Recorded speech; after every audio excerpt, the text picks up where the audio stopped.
Hi guys, Joe here, and welcome to 750 Gaming.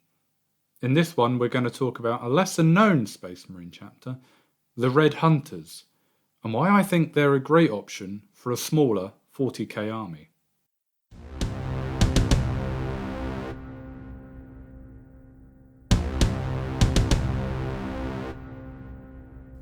At the end of Horus's Great Heresy, the remaining loyalist Legiones Astartes were broken up into newly arranged smaller chapters, with the aim of preventing one or two ever again gaining enough strength to lead a further civil war. This event was called the Second Founding, and it was here that many of today's Space Marine chapters were born from the remnants of their ancestral legiones. When the records are perused to establish the origin of the Red Hunters, however, they are mysteriously vague. Perhaps the most popular suggestion is that it is Lionel Johnson's gene seed running through the DNA of these Astartes, and that their existence mirrors that of the remaining Dark Angels, on a penitent crusade to eradicate their fallen brothers from existence, though there is no certainty. What is known, however, is that same purpose: to hunt down and eliminate whatever remains of the traitor legions. To that end, they work in synergy with the forces of the Inquisition, so closely in fact that they would adopt and wear inquisitorial iconography as their own. It is suggested that their founding was on the orders of the Inquisition itself, to serve their ends. Whatever their true origin, the ancient bonds of honour and duty remain, and they fight alongside and for the Inquisition, facing down the servants of the ruinous powers and any other fell enemies of mankind that would stand against them. When forces serve alongside certain units of the Inquisition, many witness the full horror of a demonic incursion or similar phenomenon. When those of the Imperial Guard or similar types of Imperial warriors witness such things, a common protocol that is utilised is that they are often put to death soon after, a mercy considering the corruption and insanity that will inevitably have taken root in their mortal hearts. As such, Red Hunters' line brethren are runely subjected to mnemonic purgation rite, a protocol that preserves their souls and their physical abilities, albeit at the cost of their memories, skills, experience, and personality. While seemingly a radical solution, this would make them an even more valuable weapon in the hands of the secretive and often necessarily brutal Inquisition. Although still a chapter of Space Marines that look to the Codes Astartes for its organisation and spiritual guidance, the Red Hunters make their squads available for rapid responses to inquisitorial calls for assistance, and oftentimes an honour guard of Red Hunter squads are called forward to the front lines to provide personal protection to high-ranking Inquisitor Lords themselves. Regular Astartes, then, they are not.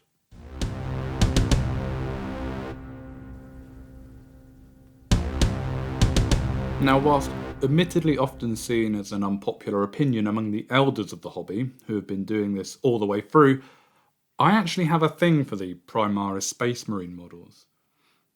I kind of prefer them to those firstborn Marines I grew up with. Sure, when I was a kid, those goofy, out of proportion little super soldiers were definitely my jam. You know, they looked like they'd come straight out of one of my comic books or computer games. But I'm older now, and the world has changed, and my tastes have changed, and I like my futuristic super soldiers to look a bit more realistic? I'm half sorry. Anyway, that's me, and I was looking for another reason to paint some Primaris guys. My 750 Black Templars were complete, but I wasn't finished with Space Marines.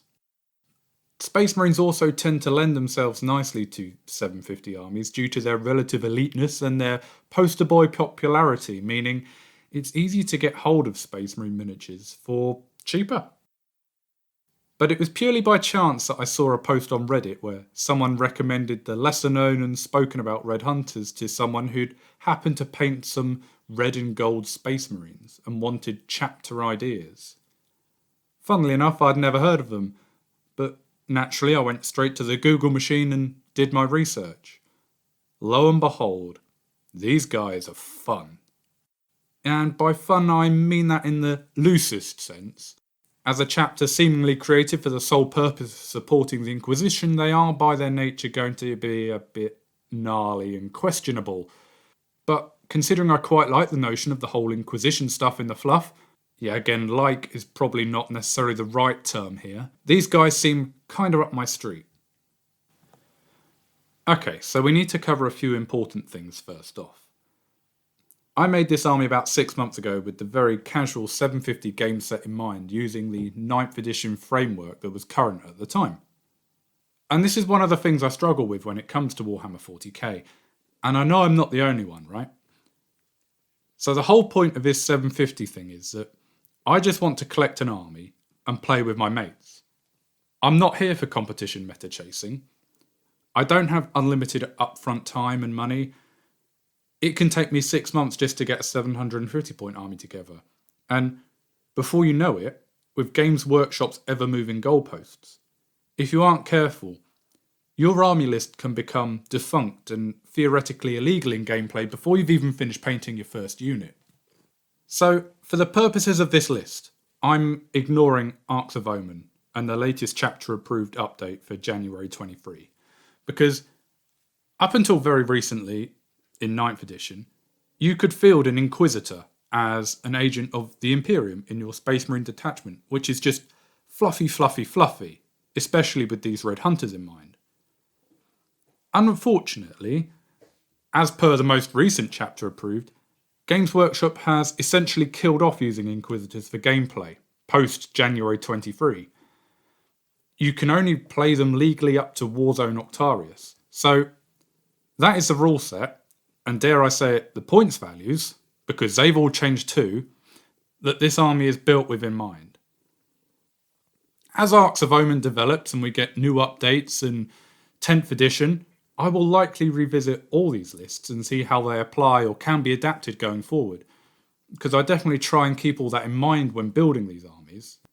But for now, screw you, Games Workshop, and your doom spiral into 10th edition.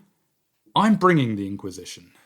Anyway, how does a small 750 point strategical special ops strike force supporting an Inquisitor sound within the realms of our 750 project? I think it sounds bang on the money.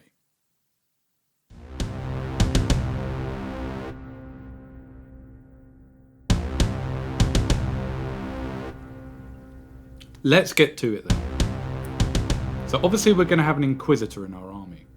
And I had a look at the named Inquisitors from the lore and the rules and their respective Games Workshop sculpts, but I'll be honest, I didn't really like any of them.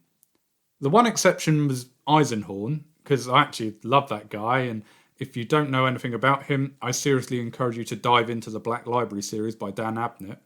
But liking him aside, it didn't really feel right to actually field Eisenhorn in this bespoke and not necessarily completely law-abiding army. But we do also have free reign within the rules and codices to build a character to spec. So, Plasma Pistol, tick. Force Stave, tick. And there's all sorts of other things you can do too. But considering we're Inquisition, I quite like the idea of this chap being a Psyker. So he'll get Smite as standard, and we'll also give him Dominate, because the ability to control a single enemy model for a friendly fire action as a quick bit of possession, yeah, that sounds very, very cool. I like that one. We'll choose to make him our Warlord, because it makes sense. If he's requisitioned this small force, that, he'd be in charge. So we'll give him the Radical trait, and as such he'll get a bunch of reroll possibilities. 75 points, done. But what does the rest of this detachment look like? Well, For the purposes of this army, as mentioned, we're going to be sticking with the original 9th edition detachments and make a battle-forged patrol detachment. Because, as I've explained in my previous episodes, if you want something that's good to go now, that will likely be usable or easily convertible for future gaming, a simple patrol detachment to play 9th edition as is will do. And also, Inquisitor, right? Now, as the Inquisitor doesn't take up any HQ slots, we can still take 2 of those. A captain sounds logical. If this is a secondment of the best squaddies of the chapter, then the chances are it will be headed up in rank by the best leader. He doesn't need to be all that exciting, mind you. This is a different type of army and will have a different type of gameplay ability compared to our previous all-up-in-your-face Black Templar army, so a standard Primaris guy with a mastercrafted power sword and bolt rifle will do. Having said that, I am a sucker for a relic, and I've always liked the idea of that burning blade. The one that turns power swords up to 11. So, yeah, relic choice goes to him. 95 points for a versatile reroll buffer. Now, I've been thinking, we couldn't do Psykers with that Black Templar army. They just don't do them. Abhor the Witch and all of that. So, you know what? Why don't we go all in here with 2 for the price of 1? Let's field a librarian to mess around with the warp alongside the Inquisitor. Certainly fluffy, if we're going to go interrogating or demon hunting or need to wipe some Space Marine brains post-Heresy Crush, we might as well go with these guys. And as we're at it, let's go warp factor 10 and make him a chief librarian too. Take your pick of what powers you might want to take, but I quite like the Fury of the Ancients, so I'll be taking that one at the very least. Now, depending on which sculpt you want to take, the standard one or the Phobosy one, we're looking at somewhere around 120 to 125 points for him. So we'll just round that up for the purpose of the maths here. Adding those HQs and the Inquisitor gives us 295 points of leadershipness. We're obviously going to need some troops, and I think possibly here, just some standard Primaris intercessors are going to be appropriate. The Black Templars were all about that melee build, but I feel, whilst there will be some sort of scope for that in this army, a stand and deliver gun line of normal Space Marines is going to fulfill the fluff.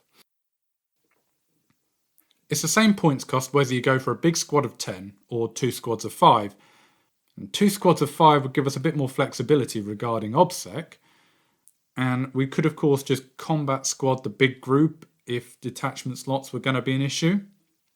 But, they're not going to be here. So we might as well take the 2 squads and give ourselves an extra sergeant in the other squad for the sake of it. Bolter type is really all about semantics in my mind, and your choice could be relatively situational depending on your opponent. You can choose what you like. I, however, like to give my guys a bit of variety that fits my special ops vibe. So, one squad has the Stalker bolt rifles, the heavy option. They give a bit more of a ranged sniper punch. And the other has those auto bolt rifles for a bit more of the assault vibe. But you do you. 100 points each, 200 for the troops, and 495 in total so far. As for the melee, well, we might as well make that a bit more specialist. We've done Van Vets in that Black Templar army, so perhaps we'll do Blade Guard here instead. We've still got 250 odd points to spend as well, which is more than enough in the bag to make a tanky unit of 5 combat gods. Sure, there's only 3 in the box, but we managed to flex those Vanguard veterans from a box of 5 to a total of 8 flyboys, so I'm damned if we can't work out a way to make many Blade Guard for the same price or less than the official box. Spoiler alert, we obviously managed it. Anyway, a squad of 5 Blade Guard vets adds 175 points to the mix, so we're 670 in total and gives us 80 left to spend. And so now I've got this notion that if we are running with this special ops sort of idea, maybe we need some snipers proper. An Eliminator squad could fit the bill here with their Phobos armour, and coming in at 75 points as standard, we're 745 in total, which is a very viable total, and the composition of this list looks a bit more balanced than that Black Templars one. I think these Red Hunters could be pretty strong here. It's a very different type of army. At 21 miniatures this time, it sits a bit more in the middle of the park, with a few more of the OBSEC opportunities. You could easily see them facing off against that Black Templar army, with both playing with very different aims and tactics to get the victory. I think the fun of these Red Hunters is going to be in the extra sauce that you want to give them. They are a recognised chapter within the 40k universe lore sphere, but it's never explicitly stated who their parent chapter and Primarch are. That means you kind of get to choose. Do you fancy them as a Dark Angel successor? It's strongly hinted at, but it's never confirmed.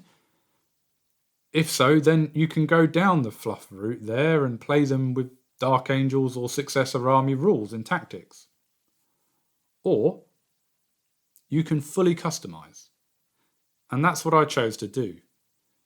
There's plenty of tactics and combos to choose from, but I've gone with these. Master Artisans gives your units the ability to reroll one hit roll when making an attack, which could be very useful should El Capitano be elsewhere on the battlefield when you need him to do his buffing thing. And that's any hit roll, not just the hit rolls of one. The second one I chose was Duelists. Now, considering this is a melee buff and a lot of this Red Hunter's army is shooty orientated, I can see why this might be a contradiction, but we're not playing on big tables here. Incursion battles fit perfectly on a 4x3 foot kitchen table, so there's likely going to be a fair bit of close quarter fighting. Exploding sixes against other infantry or bikes, which, considering this is 750 gaming, are going to be the vast majority of our opposing models, this seems like a good deal. And I think with some decent rolling, those Blade Guard will just be killing machines. Now, of course, taking a nondescript custom chapter does restrict you in the stratagem part of the game, which, is not necessarily a bad thing, as I mentioned before. Having max CP and a full list of stratagems can be quite overwhelming, but considering we're restricted, we'll restrict ourselves some more to just the 3 strats again, plus that 1 CP reroll. The good news here is that we have the full 6 CP to begin with, as we haven't needed to use any stratagems to build the army. We're very shooting phase focused, so mindful of that, we're going to go with rapid fire, so that our intercessors get another round of firing at the end of the phase if we need them to. We'll also take steady advance. Those Eliminator sniper rifles are heavy weapons, and so are the Stalker bolt rifles on one of the intercessor squads, so if they need to move around, they'll also be classified as having remained stationary from when they need to do their shooty thing, and I reckon that could be of significant benefit. And then, as we're all Primaris Marines in this one, it makes sense to take transhuman physiology here too. It doesn't necessarily feel too unique as an army in its makeup. Intercessors, Blade Guard, Eliminators, Captains, Librarians, they're all pretty stock in trade in Space Marine armies. But here it's our own narrative that informs the way we're setting up and the way we're going to play, and that is going to help bring the uniqueness to it. And it also informs the creative choices we make to create it as well.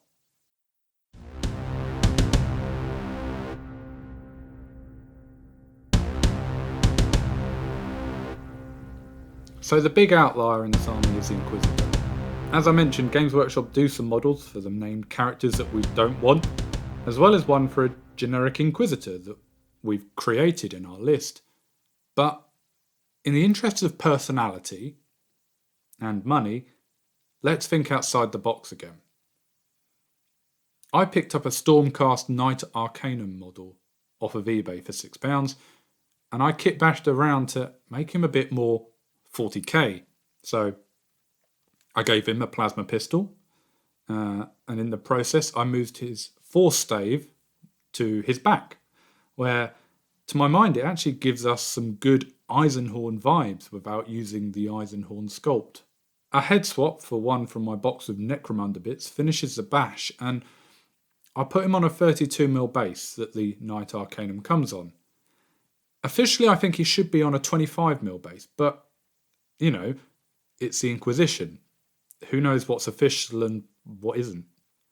Plus, a 32mm base looks better and fits better with the rest of our 32mm based Primaris chaps. Now, I like both the Librarian sculpts from Games Workshop, but even if I didn't really intend to use his Phobos-ness, I thought the look of the Phobos Librarian was a bit more on vibe for this army. I just thought the robe and the pose looked a little bit cooler and fitting for a cloak and dagger special ops psyker. A bit of wheeler dealing later, and I actually managed to pick one of these off of eBay for £10 as opposed to the full RRP, so that was nice. There's no need to convert anything unnecessarily when you can get a good bargain.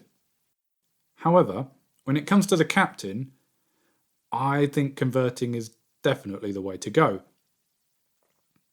Like I said, we're not looking for anything necessarily fancy here, just your stock and trade kind of guy, really.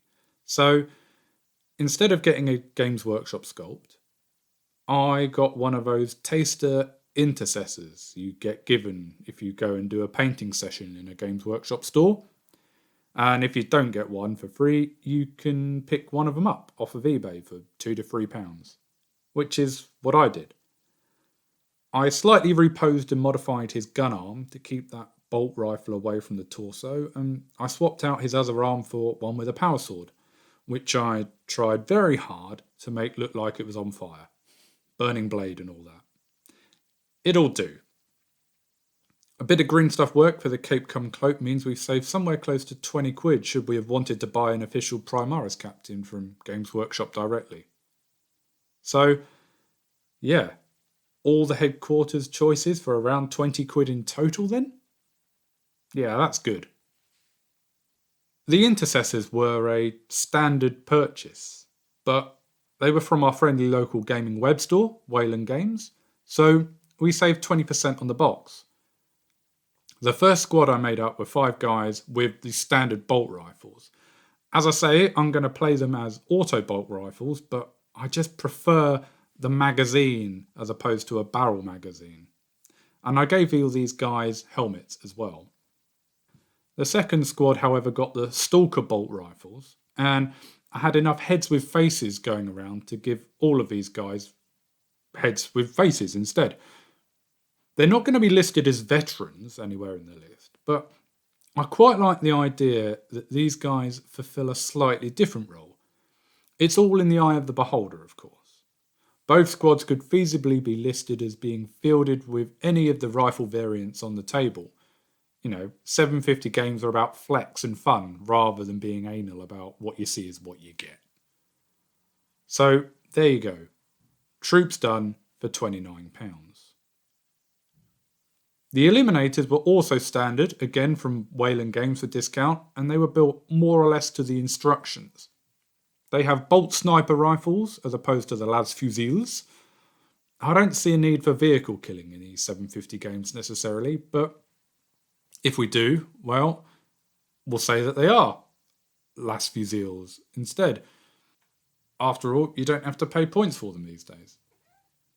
Now, I did model the Sergeant with a bolt carbine because I actually thought it looked cooler that way. But again, for flex and uncertainty as to whether we'll list him as having one, I also gave him the backpack with the sniper rifle on it. Just in cases. £25 for the limbs. So, those elite Blade Guard boys then. This is where we went a little more off-piste. I had enough points for 5 of them, but of course you only get 3 in the box. Also, they look the same as, well, every other Blade Guard vet, or dare I say it, lieutenant. Plus, they don't look very dynamic. So I wanted to do something a bit different. Now, I really enjoy the Assault Intercessors. I think they have a really nice pose, and even though they're just one of your bog standard troop choices, I actually think they're one of the better sculpts that Games Workshop have made recently. You can pick up sprues of 5 Marines off of eBay for somewhere between £12 to £15, and that gives you some of those dynamic bodies to work with. But of course, chainswords and bolt pistols do not blade guard maketh. But power swords and storm shields do. I went to Etsy to see what was around, and I managed to get some slightly more unique shields. And in the process, rather than going pure power sword, I found these nice halberds to proxy. They have that Spartan-esqueness to them, which I really dig. But it also means that with a bit of bashing and converting, we've got 5 Blade Guard veterans. Considering Games Workshop would have you spend £30 just for the official box of 3, to be able to do 5 for around £25 then is perfect.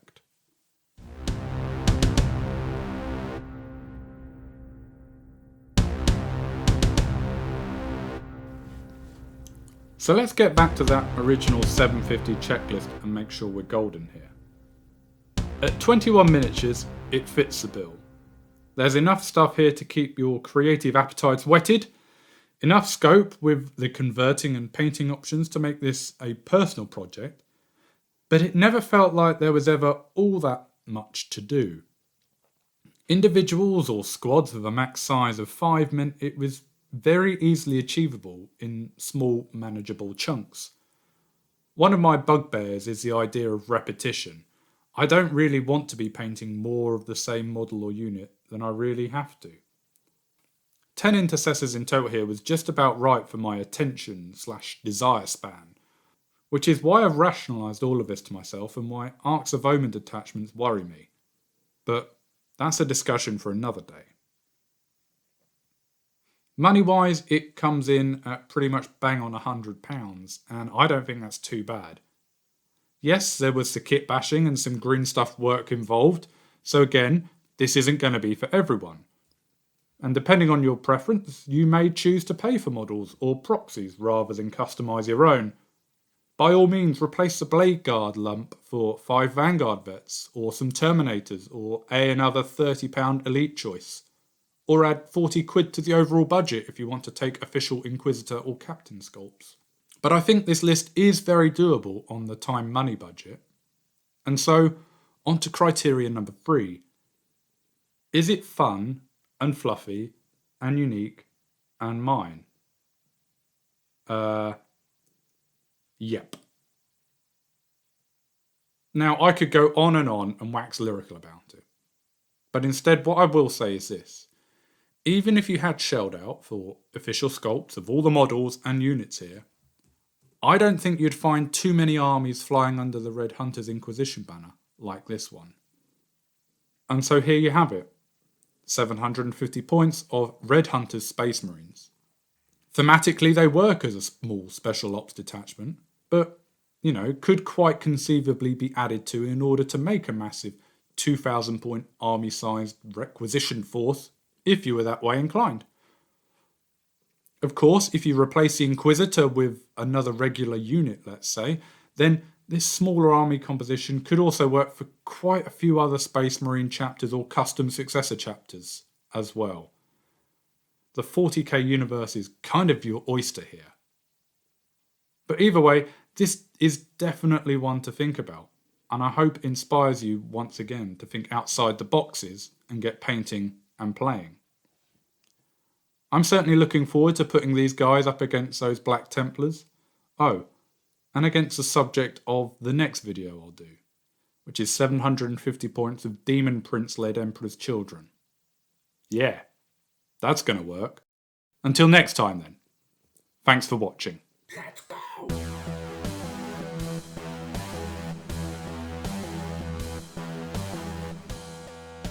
As ever, I don't know how often I'm going to be putting together these videos and uploading content here, so if you find this concept interesting and worth following, then your best bet is to hit subscribe so you don't miss a beat. Hopefully some links to some other videos of mine should have appeared by now, and hopefully I'll see you next time.